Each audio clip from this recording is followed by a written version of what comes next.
Canada स्थित कपिल शर्मा के cafe पर फायरिंग के एक आरोपी को दिल्ली पुलिस की क्राइम ब्रांच ने गिरफ्तार कर लिया। हमारे साथ बात करने के लिए DCP crime branch Sanjeev Yadav मौजूद हैं। सर, ये पूरा ऑपरेशन को कैसे अंजाम दिया गया? एक वांटेड जो था कनाडा में फायरिंग का, वो कैसे पकड़ा गया है? अभी लास्ट वीक हम लोग ने एक गैंग जो वेपन सप्लाई करने का काम करता था, जो पाकिस्तान से वेपन आते थे और इंडिया में सप्लाई होते थे, उस गैंग को हमने पकड़ा था, जिसमें 8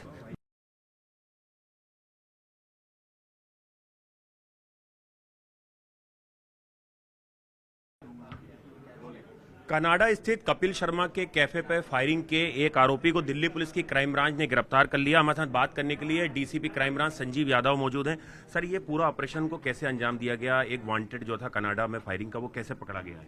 अभी लास्ट वीक हम लोग ने एक गैंग जो वेपन सप्लाई करने का काम करता था, जो पाकिस्तान से वेपन आते थे और इंडिया में सप्लाई होते थे, उस गैंग को हमने पकड़ा था, जिसमें 8 वेपन ऐसे मिले थे जो मेड इन चाइना और मेड इन टर्की थे। जो शख्स पकड़े गए थे, दलविंदर और मनदीप, उनकी इंटरोगेशन से मालूम चला था कि उन्होंने एक वेपन बंधुमान सिंह, जो लुधियाना का रहने वाला है, उसको भी सप्लाई किया था।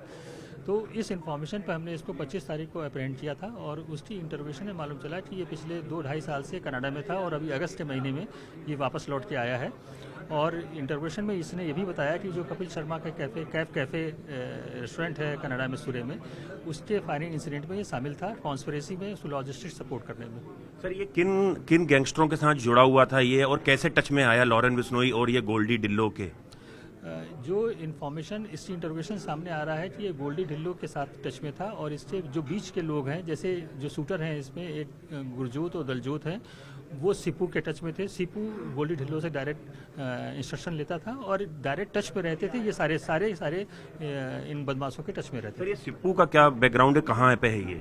जो हमारी इन्फॉर्मेशन के हिसाब से कनाडा में है और शायद कुछ दिन पहले अभी अप्रहेंड किया कनाडा पुलिस ने। सर, अभी कॉन्फ्रेंस में एक शख्स का नाम आया जो पाकिस्तान आईएसआई के साथ जुड़ा हुआ है, हैरी चट्टा। उसका क्या प्रोफाइल है और वो कैसे इस नेक्सस को, नेटवर्क को हैंडल करता है? हैरी चट्टा के बारे में, वो पंजाब का रहने वाला है और काफ़ी लंबे समय से कनाडा में था और पिछले कुछ समय से जो इन्फॉर्मेशन है कि वो कनाडा से पाकिस्तान आ गया है और आईएसआई के साथ मिलकर इंडिया में ऑपरेट कर रहा है। सर, इसने कबूल किया है सर कि ये फायरिंग क्यों की गई थी? इसके पीछे मोटिव क्या था? कोई वसूली करना था या कोई पर्सनल एनिमिटीज थी? नहीं, जो इसकी इन्फॉर्मेशन है, जिसको इंटरोगेशन में आया है कि ये एक्सटॉर्शन कॉल थी, एक्सटॉर्शन के लिए ये फायरिंग करवा रहे थे। सर, आप जब स्पेशल सेल में, तो उस दौरान भी हमने देखा कि सर कि मध्य प्रदेश से काफ़ी हथियार जो है वो दिल्ली पुलिस की स्पेशल सेल क्राइम ब्रांच ने पकड़े हैं, उसके बाद मुंगेर के। लेकिन ये नया रूट जो है, इसको थोड़ा सा अगर आप एक्सप्लेन करें कि कैसे ये सर पाकिस्तान से हथियार भारत पहुंच रहे हैं, पंजाब, और उसके बाद ये गैंगस्टरों तक जा रहे हैं। और अभी हाल में सर कुछ चाइनीज कारतूस जो है वो पंजाब पुलिस ने बरामद किए हैं परसों ही।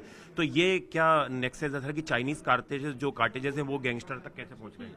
जो इस समय बड़े गैंगस्टर ऑपरेट कर रहे हैं, जो अब्रॉड से ऑपरेट कर रहे हैं, वो उनकी डिमांड रहती है कि उनको बहुत सोफिस्टिकेटेड वेपन चाहिए और पाकिस्तान की आईएसआई से वो वेपन सप्लाई किए जा रहे हैं, क्योंकि ये विदेशों में बने हुए हैं और बहुत ही अच्छी क्वालिटी के वेपन हैं। और इंडिया में ज़्यादातर ड्रोन के थ्रू पंजाब, राजस्थान और जम्मू कश्मीर के इलाके में ड्रॉप कराए जाते हैं और वहाँ से जो गैंग ऑपरेट कर रहे हैं पर्टिकुलर जीपीएस लोकेशन से उन वेपन को कलेक्ट करते हैं और इंडिया में, नॉर्थ इंडिया में वो गैंगस्टर्स को सप्लाई कर रहे हैं। सर, ये सोनू खत्री के बारे में थोड़ा बताइए। आपने पुरानी प्रेस कॉन्फ्रेंस में बताया था जब हथियार पकड़े थे कि ये यूएस में है और जो पूरा आर्म्स स्मगलिंग के काम से जुड़ा हुआ है। हाँ, ये जो पूरा केस है, इसमें जो मेन आदमी था वो सोनू खत्री है। उसके ऊपर 40 से 45 मुकदमे जो हमारी नोटिस में है और वो एक्सपाउंड करके यूएस में बैठा हुआ है। तो जो आर्म्स पकड़े गए थे वो भी उसी के डायरेक्शन पर सप्लाई हो रहे थे और ये भी जो बंधुमान सिंह सेको है, ये भी सोनू खत्री के टच में है। सर, कितने लोगों की आपकी टीम थी और कैसे इस ऑपरेशन को अंजाम दिया गया? क्योंकि कपिल शर्मा ने अभी हाल ही में ये कबूल किया था कि उनके कैफे में फायरिंग हुई है और वहां पर सरकार ने मुद्दा उठाया भी था। ये टीम हमारी ACP Sanjay Nagpal, inspector Mansingh, inspector सुंदर गौतम, इंस्पेक्टर अरविंद, इनके सुपरविजन में एक टीम बनी हुई है जो 20 से 22 लोगों की टीम है और लगातार इस तरह की। सर, एक आखिरी सवाल सर, कपिल शर्मा के कैफे पे 3 बार फायरिंग हो चुकी है, ये आरोपी पकड़ा गया पहली बार। 2 नाम आपने अभी और खुलासे किए हैं, उनको लेके क्या वहाँ की एजेंसियों से दिल्ली पुलिस संपर्क में है?